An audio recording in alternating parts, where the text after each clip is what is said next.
ভাই রে ভাই, টাকা পকেটে মাল না থাকলে না নিজের ছায়াও কিন্তু আপনাকে ঠিকমতো চিনবে না। আর এই টাকা কামানোর অন্যতম একটা সেরা মাধ্যম হলো ব্যবসা।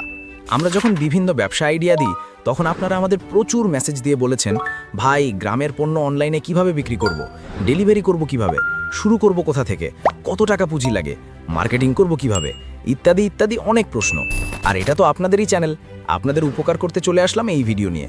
তবে হ্যাঁ, ভিডিওর একদম শেষে আপনাদের জন্য এমন একটা গোপন ট্রিক্স রেখেছি যেটা না জানলে আপনার অনলাইন বিজনেস শুরুতেই খাবি খেয়ে মুখ থুবড়ে পড়তে পারে।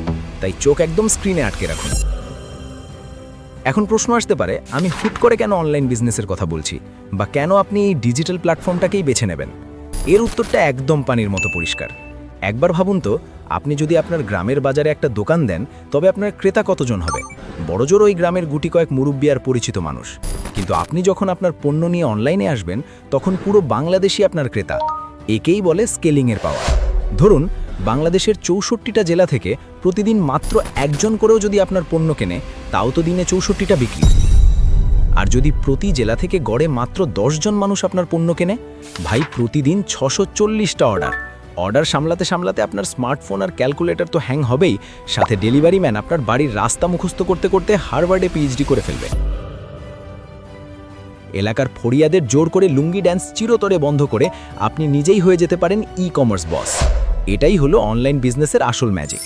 একবার ঠান্ডা মাথায় শহরের মানুষগুলোর কথা চিন্তা করে দেখুন তো, তারা এসি রুমে বসে হাজার হাজার টাকা ইনকাম করছে ঠিকই, কিন্তু দিন শেষে বাজারের ফরমালিন মেশানো সবজি, প্লাস্টিকের চাল, ইটের গুঁড়ো মেশানো মশলা আর কেমিক্যালযুক্ত ফল খেয়ে তাদের অবস্থা একদম ছেঁড়া বেড়া। গ্যাস্ট্রিক আর আলসারের ওষুধ গিলতে গিলতে তাদের জীবন একেবারে অতিষ্ঠ। খাঁটি জিনিস খাওয়ার জন্য তারা রীতিমতো হাহাকার করছে, পকেট ভর্তি টাকা নিয়ে বসে আছে, কিন্তু ভরসা করার মতো কোনো জায়গা পাচ্ছে না। আর ওদিকে আমাদের গ্রামের অবস্থা কি? বাড়ির উঠোনে গাছে গাছে সতেজ আম পেকে ঝরে পড়ছে, মাঠে খাঁটি সরিষা হাওয়ায় দুলছে, আর গোয়ালের গরুর টাটকা দুধ বালতি উপচে পড়ছে। কিন্তু সমস্যা হলো, গ্রামে এসবের কোনো দাম নেই। ওই যে কথায় আছে না, গায়ের যোগী ভিক পায় না। মাঝখান থেকে একদম সুযোগ সন্ধানী ফড়িয়া বা দালাল আপনাদের কাছ থেকে 100 টাকার জিনিস একদম পানির দরে হাতিয়ে নিয়ে শহরের চকচকে সুপার শপে সুন্দর প্যাকেটে ভরে 1000 টাকায় বেচে নিজে রাতারাতি কোটিপতি হয়ে যাচ্ছে। ঢাকায় ফ্ল্যাট কিনছে। ভাই, আপনার ঘাম, আপনার কষ্ট আর আপনার খাঁটি জিনিসের লাভ কেন ওই দালাল খাবে? একবার ভাবুন তো, মাঝখানের এই দালালগুলোকে যদি লাল কার্ড দেখিয়ে আপনার গ্রামের খাঁটি জিনিসগুলো সরাসরি শহরের ওই খাঁটি জিনিসের জন্য হাহাকার করা মানুষগুলোর কাছে পৌঁছে দেওয়া যায়, তাহলে আপনার ক্রেতা কত হবে তা তো আগেই বললাম। এখন সবচেয়ে বড় প্রশ্ন হলো, গ্রাম থেকে কি কি পণ্য অনলাইনে বিক্রি করা যায়? খাতা কলম নিয়ে বসুন, লিস্টে একটু মন দিয়ে শুনবেন। গ্রামে তো আসলে এক একটা সোনার খনি লুকিয়ে আছে, শুধু একটু চোখ কান খোলা রাখতে হবে। প্রথমত আসি কৃষিজাত পণ্যের কথায়। শুধু তেল বললে হবে না, বলতে হবে কাঠের ঘানিতে ভাঙানো একদম ঝাঁঝালো খাঁটি সরিষার তেল, যার ঘ্রাণেই চুপ দিয়ে পানি চলে আসবে। দাদির হাতে গাওয়া ঘি, যার 1 চামচ গরম ভাতে পড়লে পুরো বাড়ি সুবাসে মম করবে। সুন্দরবনের বা চাক ভাঙা খাঁটি মধু। শীতের দিনের কথা ভাবুন, ভোরে গাছির নামানো রসে তৈরি খাঁটি ঝোলা গুড়, পাটালি বা আখের গুড়। এছাড়া হাতে ভাজা মুড়ি, চিড়া, বিন্নি চাল, লাল চাল, কক্সবাজারের শুটকি মাছ, দেশি হাঁস মুরগির ডিম এবং সিজনাল ফল যেমন রাজশাহীর মিষ্টি আম বা পাহাড়ি এলাকার জুমের ফসল। শহরের মানুষ এই খাঁটি স্বাদ পেতে একেবারে পাগল হয়ে আছে। দ্বিতীয়ত, ঐতিহ্যবাহী হস্তশিল্প আর পোশাক, যেমন শীতের রাতে মায়ের হাতের ওম দেওয়া নকশি কাঁথা, টাঙ্গাইলের তাঁতের শাড়ি, যা পরলে বাঙালি বধূর রূপ আলাদাভাবে থেটে পড়ে, সিরাজগঞ্জের আরামদায়ক লুঙ্গি, কুমিল্লার খাদি, সিলেটের শীতাল পাটি, বাঁশ ও বেতের তৈরি নান্দনিক শোপিস, ঝুড়ি, মাটির তৈরি দৃষ্টনন্দন তৈজসপত্র, এগুলো এখন শহরের ড্রয়িং রুমের আভিজাত্যের প্রতীক।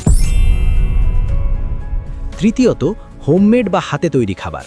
গ্রামের মা বোনেদের হাতে তৈরি রসুনের আচার, টক ঝাল মিষ্টি আচার, ডালের কুমড়ো বড়ি, নকশি পিঠা, মুড়ির মোয়া।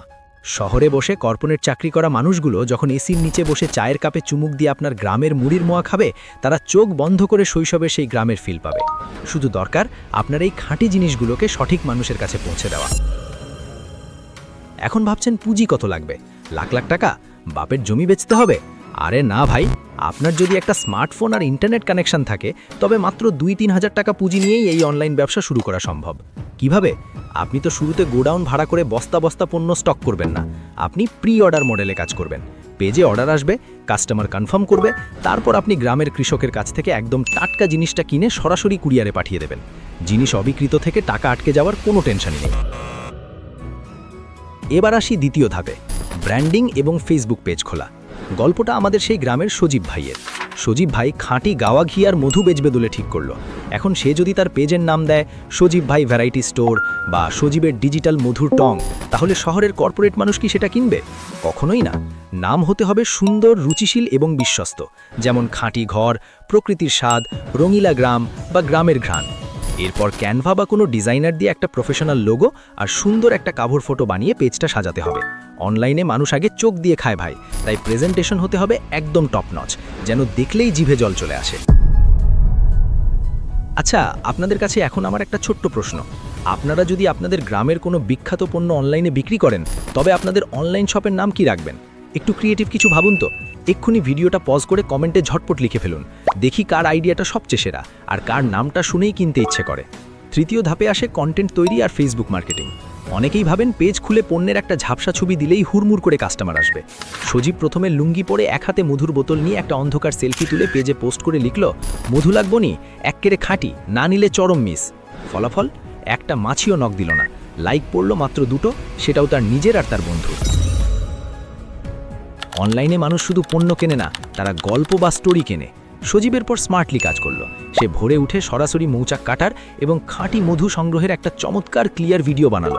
ব্যাকগ্রাউন্ডে গ্রামের সুন্দর পরিবেশ, পাখির ডাক, ভিডিওর ক্যাপশনে লিখল, ভেজালমুক্ত খাঁটি মধু কিভাবে সংগ্রহ করা হয় দেখুন সরাসরি আমাদের গ্রামের দৃশ্য। ব্যাস, মানুষের চোখের সামনে খাঁটি পণ্য তৈরির প্রমাণ দিলেন। এটাই আপনার প্রোডাক্ট প্রমোশন বা মার্কেটিংয়ের সবচেয়ে বড় ব্রহ্মাস্ত্র। মানুষ যখন দেখবে জিনিসটা আপনার হাতে জ্যান্ত তৈরি হচ্ছে, তখন তারা দাম নিয়ে কোনো দর কষাকষি করবে না। এবার আসি ভিডিওর শুরুতে দেওয়া সেই প্রতিশ্রুতির কথায়, সেই গোপন হিডেন ট্রিক্সে। ট্রিক্সটি হলো ইমোশনাল মার্কেটিং। আপনি যখন কাস্টমারকে পণ্য পাঠাবেন, প্যাকেটের ভেতর ছোট্ট একটা হাতে লেখা চিরুট দিয়ে দিন। লিখুন, প্রিয় গ্রাহক, আপনার এই কেনাকাটায় আমাদের গ্রামের একটি কৃষক পরিবার আজ হাসি মুখে ঘুমাতে পারবে। আমাদের ওপর ভরসা রাখার জন্য অনেক ধন্যবাদ।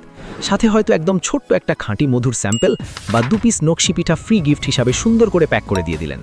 গ্যারান্টি দিচ্ছি, এই দেশি ভালোবাসায় কাস্টমার ইমোশনালি আপনার পেজের এমন ফ্যান হয়ে যাবে যে জীবনেও সুপার শপ মুখো হবে না। নিজে তো কিনবেই, আরও 10 জন আত্মীয়কে ধরে বেঁধে আপনার পেজ থেকে কিনে বেনাবে। কিন্তু দাঁড়ান ভাই, আপনার এই ইমোশনাল চিরুট আর খাঁটি মধু যদি কাস্টমারের কাছে পৌঁছানোর আগেই রাস্তায় কুরিয়ারের চাপে গলে একাকার হয়ে যায়, তাহলে কাস্টমারের ইমোশন তো দূরের কথা, মেজাজ একদম ফায়ার হয়ে যাবে। অনলাইনে ভেজাল বা ভাঙা পণ্য দিলে কাস্টমাররা স্ক্রিনশট দিয়ে এমন বাঁশ দেবে যে অনলাইনে মুখ দেখানোই মুশকিল হয়ে যাবে। ইচ্ছে ছিল ডেলিভারি, কুরিয়ার আর প্যাকেজিংয়ের এই জগা খিচুড়ি মার্কার সেন্সিটিভ বিষয়গুলো আজকেই হাতে কলমে বুঝিয়ে দেব, কিন্তু ভিডিওটা অলরেডি এত বড় হয়ে গেছে যে এক ভিডিওতে তাড়াহুড়ো করে সব বোঝাতে গেলে আমি আসলেই ব্যর্থ হব। তাই বাধ্য হয়েই আমাকে এই বিষয়গুলো নিয়ে একটা দ্বিতীয় পর্ব বা পার্ট 2 আনাতে হচ্ছে। আপনারা যদি খুব দ্রুত সেই ভিডিওটি চান, তাহলে এক্ষুনি কমেন্টে পার্ট 2 চাই লিখে ফেলুন। আর হ্যাঁ, এই যে এতক্ষণ ধরে বিজনেস আইডিয়া, টিপস আর ট্রিক্স পেলেন, কাল যদি এর চেয়েও তরতরে কোনো আইডিয়া মিস করে ফেলেন, বাজারের সেরা ট্রিক্সগুলো সবার আগে জানতে চাইলে আর নিজেকে আপডেট রাখতে চাইলে এই চ্যানেলের সাথে যুগে থাকা ছাড়া কিন্তু আপনার কোনো উপায় নেই। সাবস্ক্রাইব করুন বা না করুন, চ্যানেলের সাথে না থাকলে দিন শেষে কিন্তু আসল লসটা আপনারই হবে। তাই সিদ্ধান্ত আপনার। আপনি কি শুধু দর্শক হয়ে থাকবেন, নাকি আগামী দিনের সফল উদ্যোক্তা হবেন? আল্লাহ হাফেজ।